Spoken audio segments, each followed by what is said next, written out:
একটা মেসেজ ইদানিং আসছে ইমোতে, হোয়াটসঅ্যাপে, ফেসবুকে বিভিন্ন লোক শেয়ার করছে, আমি দেখছি। মেসেজটা হলো এরকম যে অমুক তারিখ থেকে পহেলা রমজান শুরু হবে। এই সংবাদটা আপনি যদি একজন মানুষকে প্রথম দেন তাহলে আপনার জন্য আল্লাহ জাহান্নাম হারাম করে দিবে। বলেন সুবহানাল্লাহ। আমিন না লিখে যাবেন না, আমিন না বলে যাবেন না। এরকম একটি মেসেজ আমরা ইদানিং দেখছি যে এটি আপনার ফেসবুকে, আপনার ইমোতে, হোয়াটসঅ্যাপে বিভিন্ন জায়গায় মানুষ শেয়ার করতেছে এবং আমার কাছে বহু লোক পাঠাইছে দেখলাম। তো এই যে একটি জিনিস, এটার ভিত্তি কতটুকু? দেখুন, প্রথম কথা হলো রমজান কোন দিন শুরু হবে এটা তো শাবানের চাঁদ দেখার পরে বোঝা যাবে।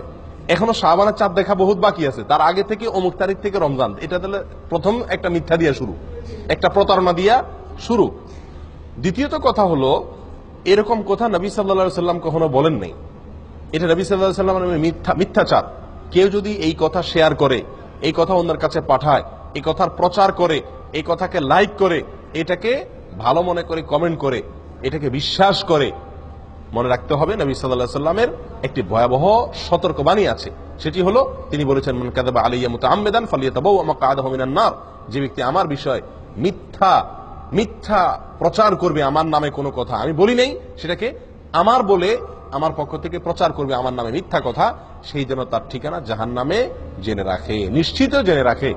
মুহাদ্দিসিনে কেরাম বলেন, যত হাদিস আছে সারা পৃথিবীতে, অনেক মুহাদ্দিসদের দৃষ্টিতে সবচাইতে বেশি প্রচারিত, প্রসিদ্ধ, বিশুদ্ধ, মুতাওয়াতির হাদিসগুলোর ভিতরে এই হাদিস অন্যতম। আমি কি বুঝাতে পারছি? এত জঘন্য বিষয় যে নবী সাল্লাল্লাহু আলাইহি সাল্লামের নামে আপনি মিথ্যাচার করছেন। প্রিয় ভাইরা, না বুঝে এই মেসেজটা আমরা অনেকেই শেয়ার করছি, অনেকের কাছে পাঠাচ্ছি, এটাকে বিশ্বাস করছি। মনে রাখতে হবে, এরকম কোন কথার ভিত্তি শরীয়তে নাই।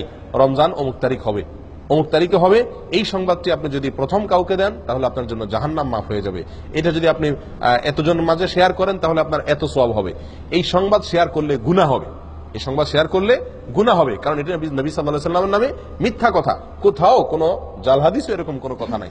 সহিহ হাদিস তো দূরের কথা, কোনো জাল হাদিসেও এরকম কোনো কথা পাওয়া যায় না। এটি সম্পূর্ণ মন গড়া কে বা কারা চালু করেছে। এই সমস্ত মেসেজ থেকে আমাদেরকে সাবধান হওয়া উচিত। আল্লাহ আমাদের ঈমান আমল রক্ষা করেন।